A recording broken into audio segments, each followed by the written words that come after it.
Welcome, everybody in the lecture hall. Welcome, everybody on Zoom. Welcome, everybody from the future.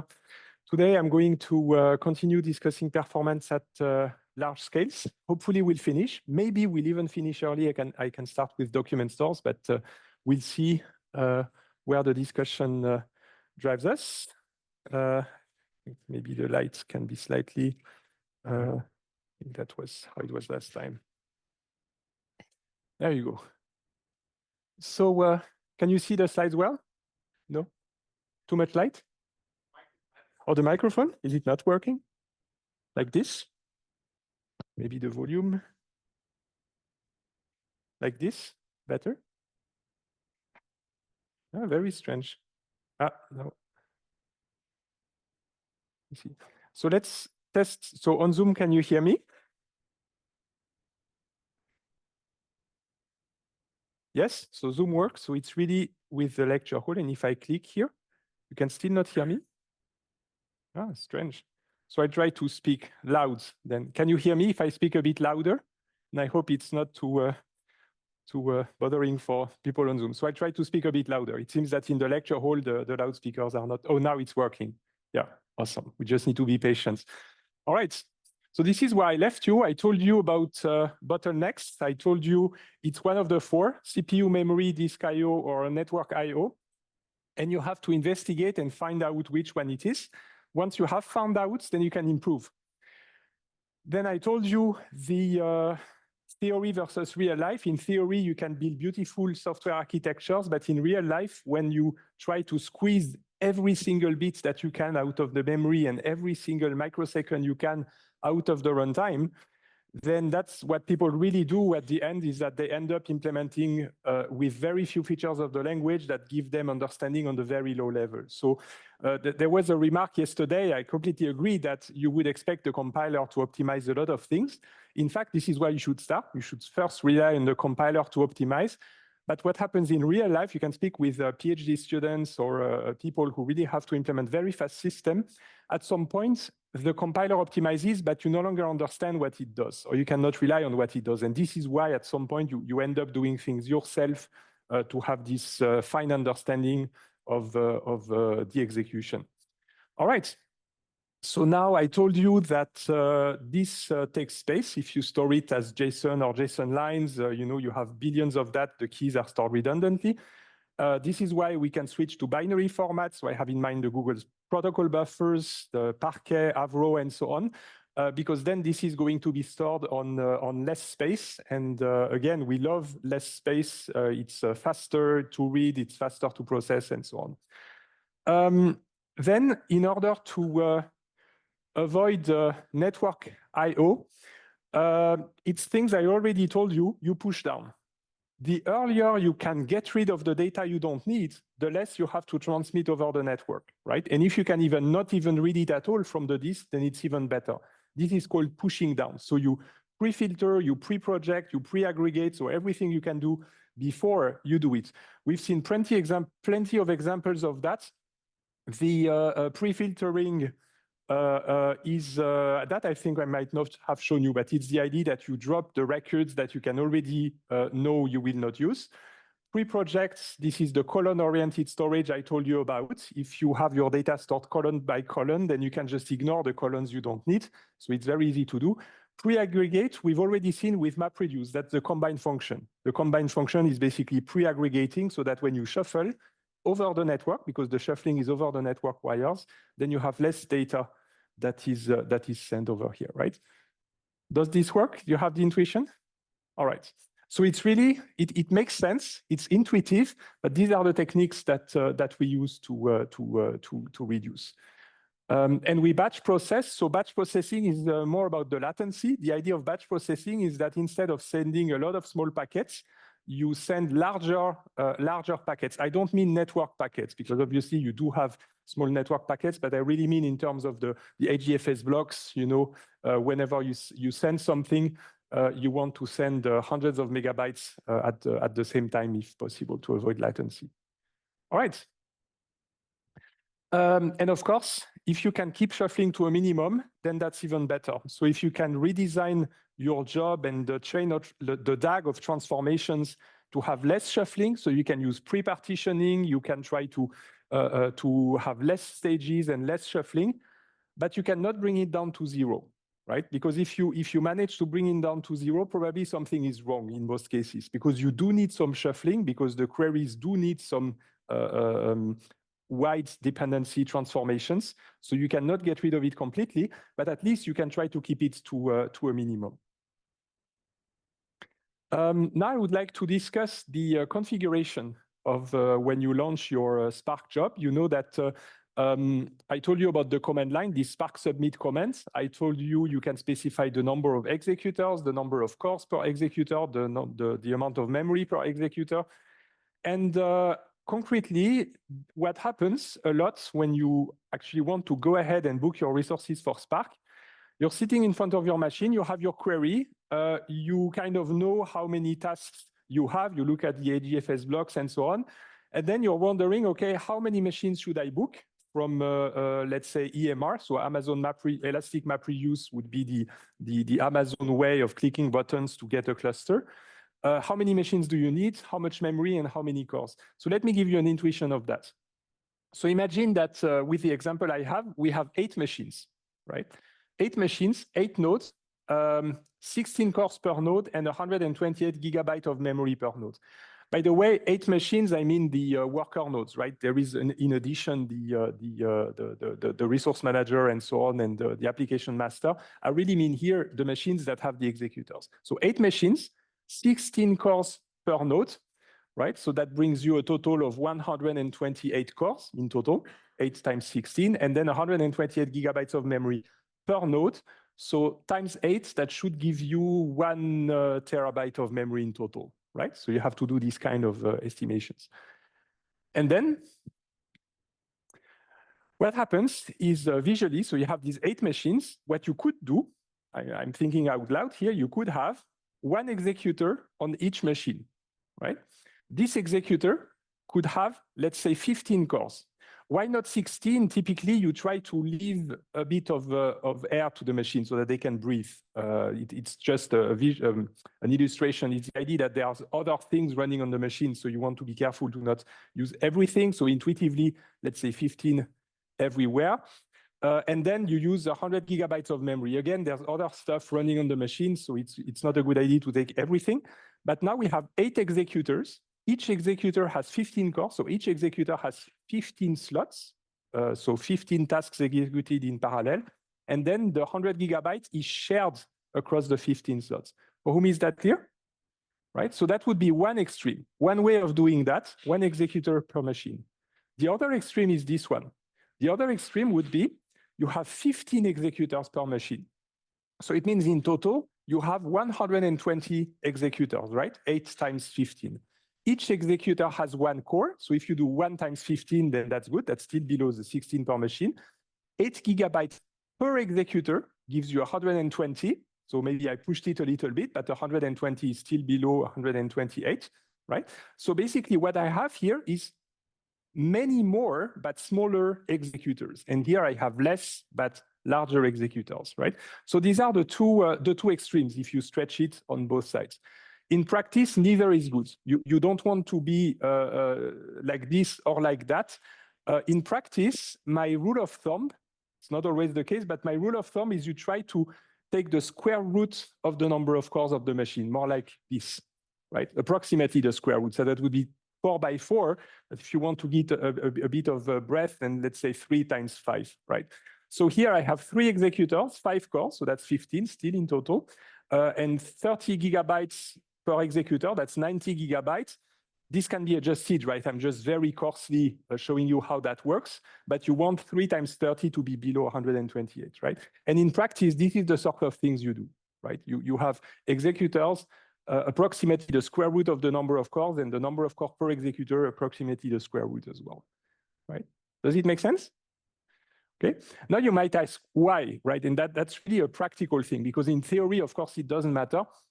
But in practice, what happens with this one, for example, is that the usage of memory by the tasks might not always be the same. And so if you have really the memory partition per executor, then when you have a task that doesn't use so much memory, the memory is wasted. Then you have another task that might need more memory, but it cannot. So it's limited to 8. But if you do it like this, then it's okay if a task uses less memory, because then another task can then use more, right? Because they are in the same executor, so they can exchange a bit of memory, right? It's a dynamic wall between the executors. And that one basically, the other extreme.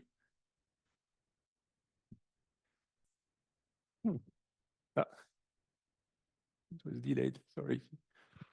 The clicker is acting up. Yeah. So this one tends to also not be good from a performance perspective, because you have too much in the same process. So it's also not a good idea. But again, in theory, you couldn't know. This is really just in practice. You notice that it's not efficient, right? So this is the way to go, right? 3 times 5, 5 times 3. That's basically the same. All right. And you can configure all of that using, the -- num executors, -- executor cores, -- executor memory, and so on. Right. And then it's magic, because you can set up a cluster in 5 minutes. You can go to Azure or Amazon or whatever. You go to the website. You say, I want that many machines with that configuration and so on. You click a button, wait for 5 minutes. Then you SSH yourself to the machine with the key, the primary key to authenticate that you defined. And then you can just go ahead and use Spark. And that's it. You upload the jar or your job, or you just open a shell and use it. And then you have an entire cluster of machines that actually works. All right. Now, I would like to rediscuss, because this is something I've already told you, the size of the chunks or splits or blocks or partitions or whatever you call them, right? So basically the data that fits in a task in relationship with the number of slots.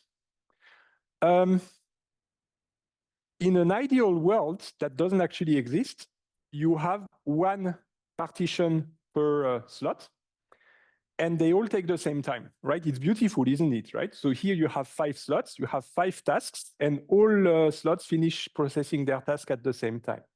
But you know that this doesn't exist. This isn't the real world. In the real world, if you would do it like this, where you would have one task per slot, this is what would happen. You would have a lot of slots that finish earlier, and then one of the slots takes forever with the task. And basically, you're wasting time and space. You're wasting resources because 4 of the slots become idle, and one of the slots takes forever, right? So this is why we do not want the number of tasks to be equal to the number of slots. For whom is that clear? Right?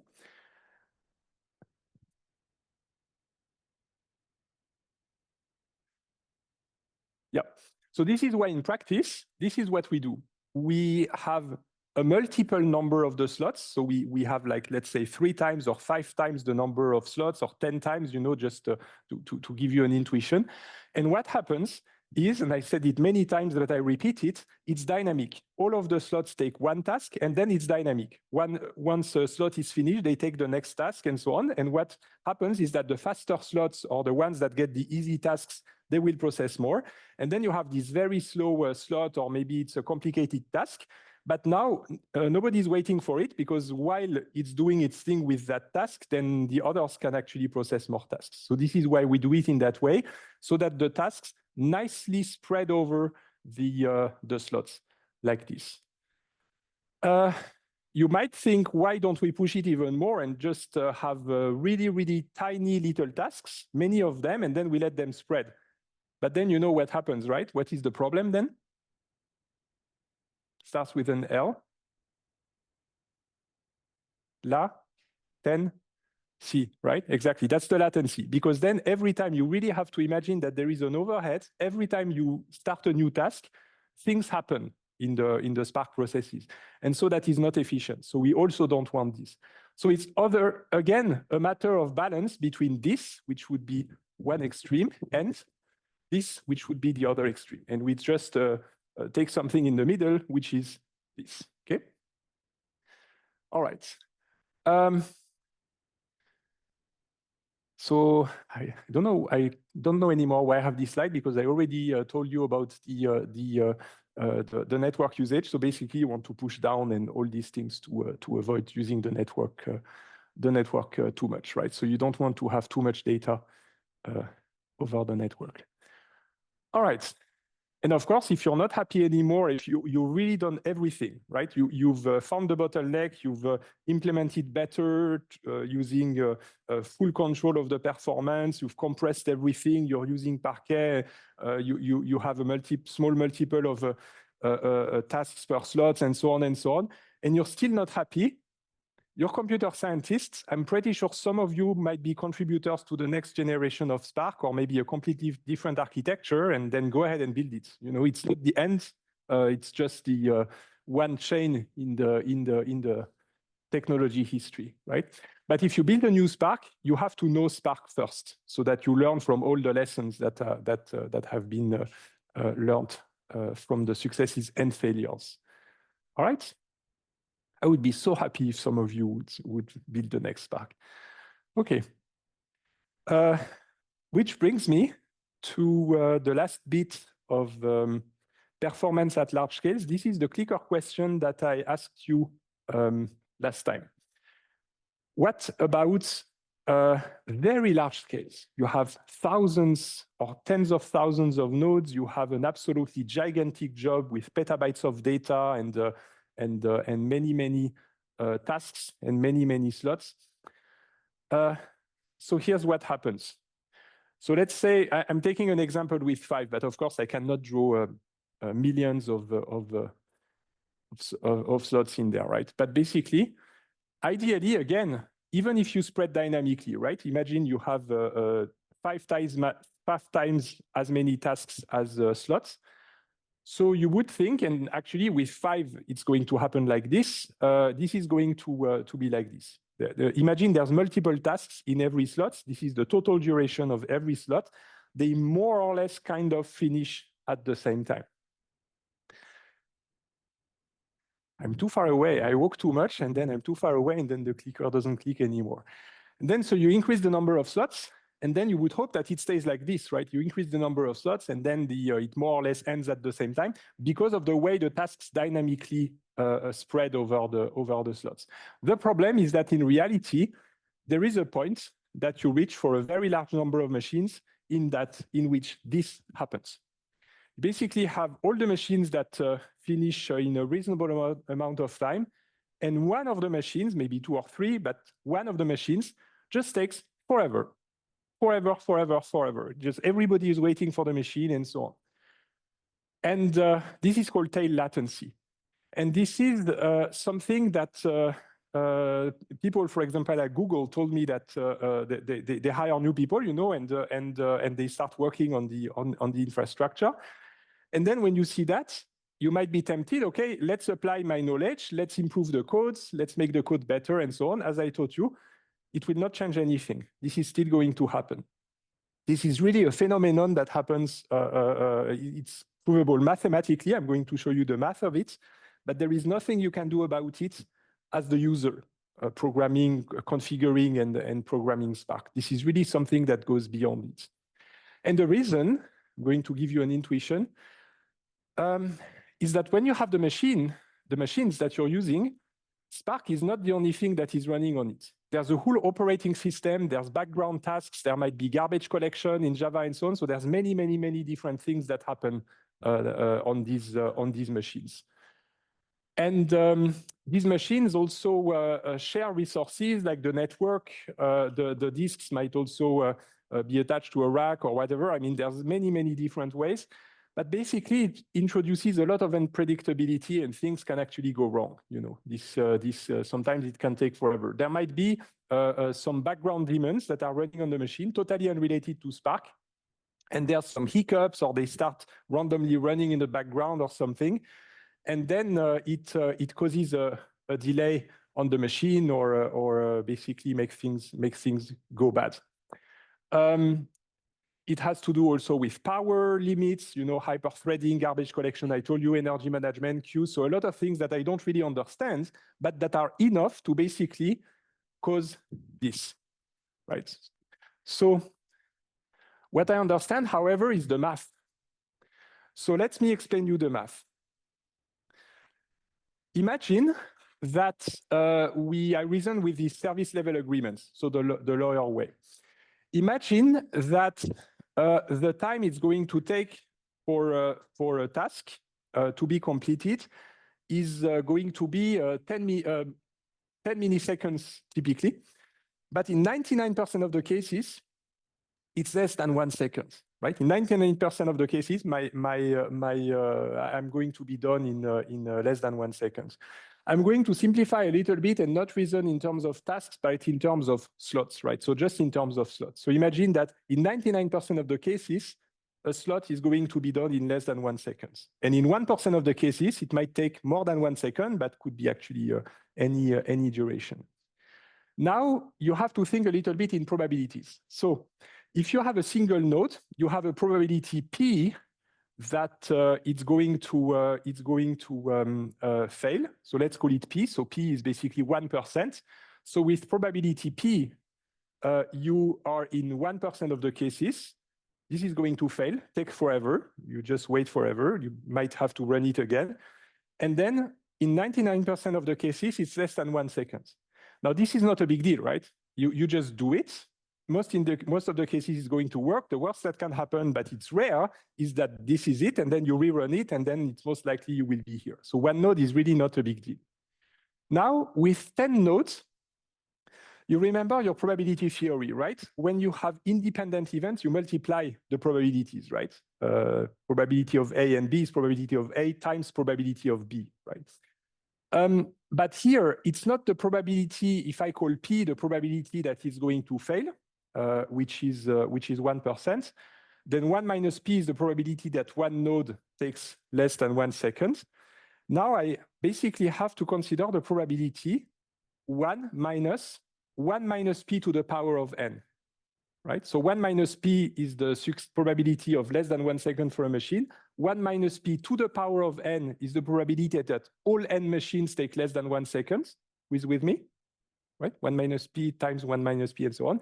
And then you do 1 minus to take the probability that at least one of the machines is going to take more than 1 second. Okay? So the probability, if you compute it with n equals 10, that's 1 minus 0.01 to the power of 10. That's how it's computed. And this is what you get. In 90% of the cases, it takes less than a second. And in 10% of the cases, at least one machine will take more than a second. Now, this is still manageable, right? Happens 1 in 10, you just do it again if it happens. So it seems manageable. Let's take 100 nodes. So now I'm basically looking at 1 minus 1% to the power of 100, right? So now it's the probability that all the 100 machines will be done in less than 1 second. That only happens in 30%, 37% of the cases. There is 2/3 of probability, 2/3, that at least one of the 100 machines is going to have a problem like that. Now you start realizing this becomes a problem, right? And with 1,000, it's absolutely dramatic. The odds, if I assume this 1%, right? 1% that a single machine is going to take more than 1 second, then the probability that all the 1,000 machines are going to be in less than a second, now it's 0.0001% of the cases. You basically are winning the lottery if all 1,000 nodes finish in less than a second. In most cases, it's going to be more than 1 second, right? Who gets it? Very good. It's really this 1 minus P to the power of n, and you plug in P and you plug in n, right? So here I varied n, and I took a fixed P of 0.01. So you might think that we can fix the issue by modifying P, right? What's the big deal? 0.01, that might have been pessimistic. Maybe I can try to improve things a little bit so that, let's say now, it's in 99.99% of the cases that it's less than a second. And now it's a probability of 0.0001 that one machine takes more than a second, right? So let's do it then. Let's do it in this way. Then you can compute it with n equals 2,000. So again, it's 1 minus 0.0001 to the power of 2,000, right? You compute that, and you realize that already with 2,000 servers, you're back to having a problem. Here, you have 20% of the cases this is going to go wrong again, even though P now is very, very small. But here it is with us again. And I think see the graph coming in the next slide. Yes, absolutely. You can plot the graph. There is a paper that I put in the Moodle that you should read because it's very instructive. So this is basically the color is the probability, right? So that was the first one I showed you. Probability is 0.01. That was when I varied n the first time. And then the 0.0001 was this one, right? And basically, when I give the first example, I did it with 1, with 10, with 1,000, with 100, and then with 1,000, right? And you see the 1,000 is already at a probability of always 1 that the whole thing doesn't work. And then the last example I showed you with a reduced P and 2,000 as an example is here. Basically, this is approximately 20%, 18%. Here, that's in between if the probability is once in 1,000. But what you notice, it doesn't matter what value of P you take, at some point you basically increase the number of machines. This basically, again, goes up like that. It's basically mathematical because the problem is that the n is in a power. It's to the power of n. So this is what actually brings the problems.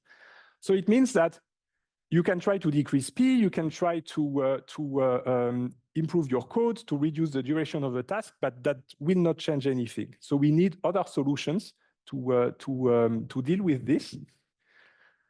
And so this is all the things that don't work. So I'm passing on that. You can basically try, nothing of that is going to work. So one thing you could do, for example, is to duplicate all the tasks. You basically execute every task twice. And whoever executes it first wins, and then you can cancel the second one, right? The first done wins. So this is one way of avoiding it. It has a cost. You basically multiply the costs by 2 in terms of what you pay, but this solves the problem. So it's hedge request. At least it solves the problem up to a satisfactory point. There is another one because this one is costly, right? You still multiply the cost by 2. You need twice the size of the cluster, or you can do half of what you would do with a normal cluster. Right? Okay. And another approach that is a bit less costly is to not duplicate the tasks. You basically start everything, start all the tasks, and then you just monitor for something that takes forever.